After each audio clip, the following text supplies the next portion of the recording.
Así es, Gustavo. Gracias. Vamos a saludar con nuestro primer invitado, el economista Pablo Dávalos, director del Foro de Economía Alternativa y Heterodoxa. Economista, gusto de saludarlo. Buenos días. Primero le consulto si me escucha.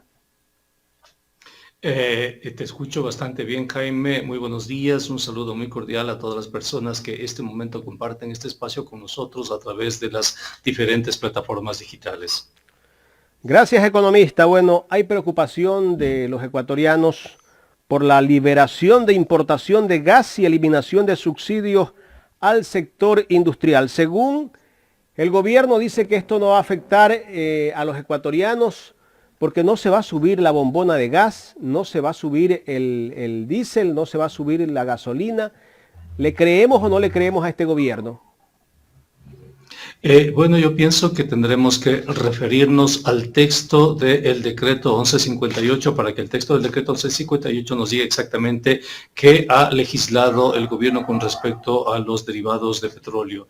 Y nosotros encontramos en el texto, los primeros 5 artículos hablan de que se liberan efectivamente varios combustibles y establecen que el precio lo definirá cada actor de la cadena de comercialización. Y luego en la primera disposición general, ahí encontramos que se definen segmentos de mercado y los diferentes combustibles para cada segmento de mercado. Y en el segmento de mercado está el sector automotriz y también está el sector doméstico que utiliza gas licuado de petróleo. En consecuencia, lo que podemos decir en primera instancia es que la liberación de combustibles no es solamente para el sector industrial, es para el sector comercial, es para el sector automotriz y también para el sector que utiliza gas de uso doméstico. Es una liberación de combustibles a nivel general. El gobierno solamente ha dado la primera parte de la noticia, que es la liberación de combustibles para el sector industrial, pero también el decreto habla del sector comercial, el decreto habla del sector naviero, el decreto habla del sector que utiliza el gas de uso doméstico. Es más, el decreto en el caso de gas de uso doméstico especifica claramente entre el gas propano, gas butano y gas natural, que son diferentes formas de gas que se utilizan a nivel doméstico. O sea, al final del día tendremos el alza en la gasolina, en el diésel. En el diésel y en el gas licuado de petróleo, a todo nivel. ¿Y por qué el gobierno intenta ocultar de que no va a ser así la cosa? Yo pienso que por obvias razones políticas. El gobierno solamente está leyendo la primera parte del decreto y no lee todo el decreto. Yo recomiendo a la ciudadanía que el decreto y que lo lea y que revise sobre todo la primera disposición general. Ahí hay un cuadro y en el cuadro establece los segmentos de mercado y los productos para cada segmento de mercado. Ahí habla claramente del sector automotriz, habla claramente del sector de uso doméstico, ¿no? De que usa combustibles domésticos, entre ellos el gas licuado de petróleo. Y no solo eso, que revise lo que dice la cuarta disposición general. En la cuarta disposición general dice que Petroecuador tiene que prestar sus instalaciones a estas empresas, cobrarles una tarifa razonable hasta que estas empresas logren expandir y logren consolidar su modelo de negocios, ¿no? En consecuencia, ¿qué es lo que nosotros vamos a tener? Que de aquí en un mes, porque eso dice también la primera transitoria, que la Agencia de Regulación de Control de la Energía y de Recursos Naturales No Renovables va a definir las reglas de juego, las capacidades de abastecimiento, las cuotas, y en 4 meses se definirán las normas más específicas que tienen que ver con la calidad de los combustibles. Eso significa que los ecuatorianos, de aquí en 4 meses, cuando querramos comprar una bombona de gas importada de Petroecuador que cuesta $2, unos 62 dólares, no va a existir en el mercado, porque Petroecuador de aquí en 4 meses deja de importar esa bombona. ¿Quién va a importar la bombona de gas? La va a importar una empresa o un conjunto de empresas que la van a vender en el mercado en un precio que va a oscilar entre los 15 y los 18 dólares probablemente, ¿no? Eso es lo que va a pasar. Ese es el sentido del decreto. ¿Cuál sería el costo político para el gobierno con ese incremento, si se da ese incremento? Mira, el texto del decreto es taxativo, o sea, no admite interpretaciones. El texto del decreto establece que en un mes la Agencia de Regulación establecerá las reglas de juego para los operadores del mercado. El texto del decreto dice que las empresas tendrán que utilizar la infraestructura de Petroecuador. En ese sentido, el pueblo ecuatoriano tiene que saber que se ha eliminado el subsidio al diésel, el subsidio al gas licuado de petróleo y a las gasolinas, que es cuestión nada nada más de tiempo para que empiecen a circular en el mercado estos nuevos combustibles con estos nuevos precios y nuevos empresarios, ¿no? Es decir, el mercado que antes estaba manejado por Petroecuador, que es la empresa que definía la comercialización, distribución de ese mercado ahora se traslada a los actores privados. ¿Qué va a pasar en la sociedad? No sé si las organizaciones sociales que protestaron en octubre del año pasado le dejen pasar al gobierno este decreto. No lo sé, yo creo que no. Yo creo que las organizaciones sociales se van a movilizar. Recuerda que esto le costó la presidencia en cuanto a Yamil Maguad. Entonces, pienso yo que va a haber respuesta social. De nuestra parte, como Foro de Economía Alternativa y Heterodoxa, vamos a presentar la inconstitucionalidad de este decreto, pero claro, tenemos una Corte Constitucional que no es de confianza, ¿no? Recuerda que cuando propusimos a la Corte Constitucional que defienda la educación superior, la Corte Constitucional simplemente decidió no defender la educación superior y más bien, al contrario, la Corte Constitucional apoyó las políticas neoliberales del gobierno. Pero vamos a presentar una demanda de inconstitucionalidad y me imagino que CONAIE, EFUT y demás se reunirán en estos días para tomar decisiones y llamar a movilizaciones. Es lo más probable. Economista, le voy a dar paso a mi compañero Gustavo Jiménez, que está desde exteriores y que tiene inquietudes para usted. Gustavo. Gracias, Jaime. Economista, buenos días. Esta decisión del gobierno definitivamente encarece el costo de la vida y el impacto, pues lógicamente se va a ver no solamente en el usuario normal, sino en todo el sector productivo del país. ¿Cuántos días cree usted que ya se comience a sentir en cada uno de los ecuatorianos este impacto? Porque va a subir todo, ¿verdad? Efectivamente, imagínate que los hogares tengan que pagar un precio promedio de $1, 15 centavos por cada kilo de gas licuado de petróleo. O en el caso del diésel, que se eleva a $1 el litro del diésel, ¿no? Que es el precio internacional, es el precio en el cual van a comprar las empresas. Como ya no hay subsidio, este momento lo van a vender al precio internacional más la ganancia y los costos de administración de estas empresas. Eso significa que la bombona de gas no puede valer menos de unos $15. Probablemente esté en el mercado yo calculo en 17.40, es el precio que hemos calculado, pero probablemente oscile alrededor de ese precio, ¿no? El decreto le da un mes a la Agencia de Control y Regulación de la Energía. Un mes para que establezca las reglas de juego y sobre todo el abastecimiento. ¿Cuál es la idea del gobierno? Que una vez definido eso, en un mes se constituyen las empresas y las empresas garantizan el abastecimiento para que exista abastecimiento de combustibles, y una vez que esté garantizado el abastecimiento de combustibles, Petroecuador empieza paulatinamente a dejar de importar, ¿no? Estas decisiones podrían ser cuestiones de semanas. Petroecuador deja de importar y definitivamente ya no hay los combustibles en el mercado subsidiados por Petroecuador, porque Petroecuador ha cedido su negocio, un negocio que le ha llevado varias décadas, a actores privados. Es prácticamente una privatización. Yo calculo que de aquí, de acuerdo a lo que dice el reglamento, en 4 meses Petroecuador dejará de importar todos los combustibles y el ciudadano tendrá que adquirir combustibles provistos por empresas privadas, ¿no? De todo tipo de combustibles, gasolinas, diésel, gas, etcétera. Entonces, cuando tanquees tu auto, probablemente tu auto se multiplique la tanqueada de tu auto por 4. Igual en el caso del gas, de la bombona, etcétera. Calculo que en unos 4 meses ya estará operando el sistema en toda su normalidad, porque eso establece el decreto, ¿no? Drástica medida que de alguna forma, economista, el país ha estado un poco pendiente. Desde hace más de un año pues ya se ha venido dando estos movimientos de liberación en el precio de los combustibles para llegar finalmente a lo que hoy en día ya conocemos. Pero hay expertos nacionales que manifiestan que esto es una gran jugada que favorece no solamente a un sector privado, sino que trata de disfrazar estas graves denuncias de corrupción que hay en la comercialización del combustible en el país. ¿Es cierto? Definitivamente hay denuncias, nadie lo puede negar, pero el texto del decreto no admite otra interpretación. Es decir, si hay o no hay denuncias de corrupción, eso le corresponde a la institucionalidad que se ha creado para justamente tratar de evitar o tratar de investigar o tratar de sancionar ese tipo. Tenemos la función de transparencia y control social, tenemos la Contraloría, tenemos la Fiscalía, etcétera, ¿no? Pero eso no tiene nada que ver con el precio de venta al público.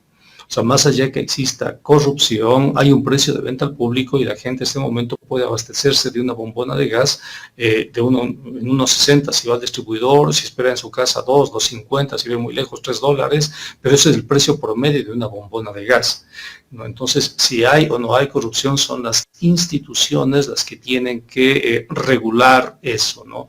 Sobre eso, entonces, el decreto establece la liberación.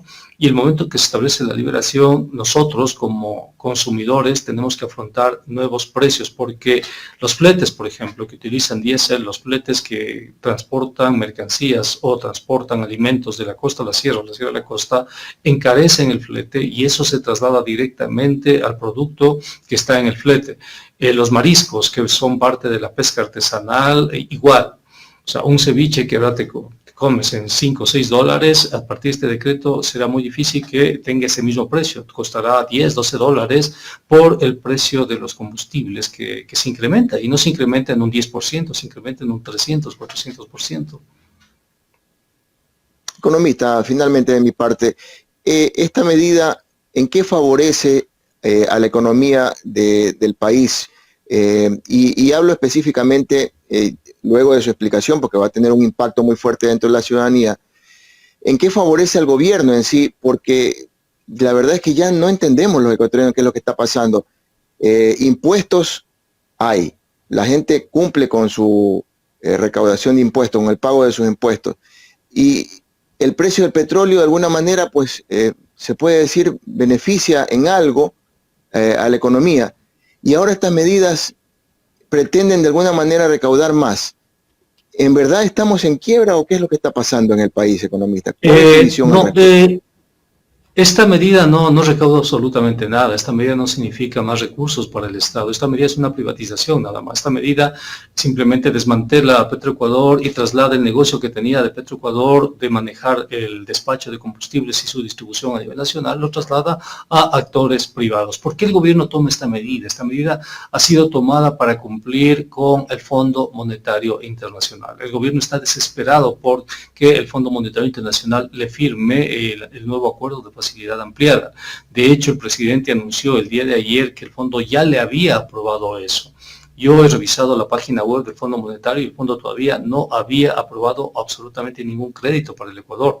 El día de hoy el ministro de Finanzas dijo que ya teníamos 6.500 millones, lo cual es absolutamente falso. O sea, no existen esos 6.500 millones y además en el supuesto de que el fondo decida firmar con el Ecuador, para el fondo será difícil entregar esa cantidad porque no lo establece así.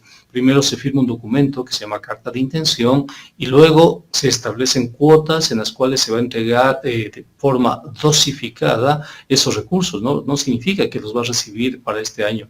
Tercero, que esos recursos no pueden ser utilizados para gasto corriente porque la ley lo prohíbe. El artículo 126 y 129 del Código Orgánico de Planificación y Finanzas Públicas prohíben que se utilicen los recursos de deuda externa para gasto corriente, ¿no? Y cuarto, que el gobierno con el Fondo Monetario quiere garantizar su renegociación de bonos de la deuda, porque les comprometió a los tenedores de bonos que iba a firmar con el fondo. Toda esta información yo la tengo escrita, la tengo publicada, la tengo documentada en mi blog personal.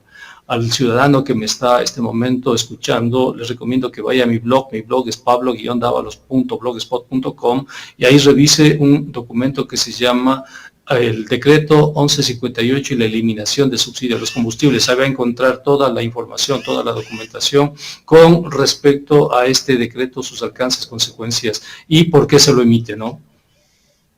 Gracias, economista. Continuamos contigo, Jaime. Gracias, Gustavo. Economista, ¿el Estado cuánto invierte al año en subsidios? El último dato que teníamos es de 1.200 millones de dólares en subsidios a la gasolina de alto octanaje, al diésel y al gas licuado de petróleo, 1.200 millones.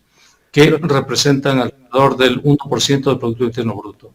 ¿Con esto quiere decir que el Estado ya no va a invertir esos 1.200 millones de dólares con esta liberación? Sí, efectivamente, el Estado a través de la empresa estatal de petróleos es la que compra, Petroecuador es la que compra. El gobierno central no gasta un solo centavo. El Estado sí, a través de la empresa, pero el gobierno central no pone un solo centavo en el subsidio, ¿no? De hecho, el gobierno recibe, después de que Petroecuador ha pagado este subsidio, recibe las transferencias de la exportación de petróleo que hace la empresa pública de petróleos, ¿no? Y los registra como ingreso no permanente, y con eso financia el plan anual de inversiones. Economista, me gustaría tocar otro tema con usted, el asunto de la ISPOL, los recursos que supuestamente se han esfumado de la ISPOL. Ayer el señor Cherres, que es uno de los representantes, un experto en inversiones para esta institución, bueno, él un poco respondiéndole al gobierno que lo acusa de que él es el responsable de lo que está pasando, él le dice al ministro de Economía que el Ministerio de Economía es el que ha recibido los fondos del ISPOL, y por allí también la acusa a la ministra María Paula Romo diciéndole que ella fue la que autorizó esa inversión. Mira, este momento el problema del ISPOL es que prácticamente está quebrado. Son alrededor de 530 millones de lo que se sabe y de acuerdo a la denuncia que ha hecho la propia ministra de Gobierno, y 220 millones adicionales de acuerdo a las denuncias que ha hecho el exgerente de Valpacífico, Casa de Valores, que pertenece a la CFN. Es decir, estamos hablando de un desfalco de alrededor de 800 millones de dólares. Esto significa cerca del 60% del patrimonio y la cartera del ISPOL, lo que implica que prácticamente está quebrado. El ISPOL está quebrado. ¿Cuál es el problema? El problema es que ISPOL realizó una serie de inversiones sin tener el fundamento, el sustento, la regulación y el control necesarios. El artículo 60 del Código Orgánico Monetario y Financiero le otorga a la Superintendencia de Bancos la potestad de controlar y regular a todas las instituciones financieras públicas y privadas del país. ¿Por qué la Superintendencia no hizo nada? Porque esto se dio al menos de lo que dicen las denuncias desde el año 2014 y se profundizó en estos últimos 3 años. ¿Por qué esperamos fines del 2020 para un proceso que empezó hace algunos años atrás? Entonces esto demuestra la debilidad de la institucionalidad provocada justamente por el actual gobierno. Si hubiésemos tenido una institucionalidad más fuerte, se habrían protegido los intereses, en este caso, de los policías. Pero el gobierno estaba más empeñado en perseguir al anterior gobierno y simplemente deslindó responsabilidades y construyó instituciones ad hoc, ¿no?, a través de un consejo de participación que tiene bastantes cuestionamientos a nivel social. El resultado es que la superintendencia no cumplió con su deber, y al no cumplir con su deber, los policías perdieron más de 500 millones. No tiene nada que ver el hecho de que sea el ministro de Finanzas el que haya pedido esos recursos, eso no tiene absolutamente nada que ver, ¿no? No sé si tenga que ver la participación de la ministra en el directorio, eso tendrá que definirlo finalmente las autoridades de control, pero lo que sí sé es que la inversión que supuestamente ISPOL realizó en bonos, tanto de deuda interna como de deuda externa, no tiene los sustentos, los fundamentos. Es decir, en el Banco Central no existe ninguna prueba de que el ISPOL haya efectivamente comprado esos bonos. Igual en el caso de Euroclear, que es la empresa que registra las transacciones de bonos de deuda de todos los países del mundo. No hay ninguna constancia que IPCOR o que HIFP, creo que es la otra empresa, hayan comprado bonos de deuda y negociado con el ISPOL.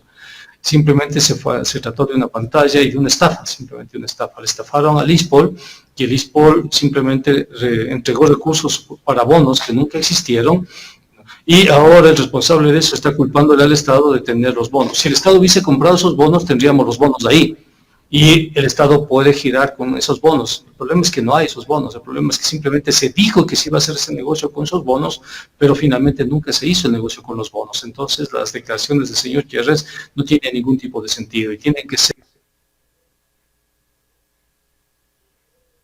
tiene que actuar, ¿no? Las instituciones tienen que actuar y algo hay que hacer con el ISPOL porque está quebrada esa institución y el gobierno no lo puede rescatar, o sea, no puede rescatarla, a pesar de la intención de la ministra, pero hay marcos legales y demás que impiden que en este momento la autoridad monetaria y la autoridad económica rescaten a esta institución. Economista, la administración del ISPOL es una administración casi netamente privada, ¿no? Bueno, la administración del ISPOL corresponde a varios generales, a varias institucionalidades que constan en la ley general del ISPOL, ¿no? Del Instituto de Seguridad de las Fuerzas Armadas. Pero el problema es que esta ley le permite hacer todo tipo de inversiones sin ningún tipo de cortapisas.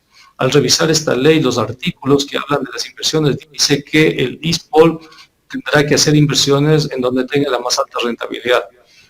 Pero es una declaración general, no puede constar en una institución tan importante, porque es el directorio quien tiene que autorizar ese tipo de decisiones y además después de un estudio muy serio, muy detallado de qué tipo de inversiones se pueden realizar. En este momento el ISPOL está quebrado.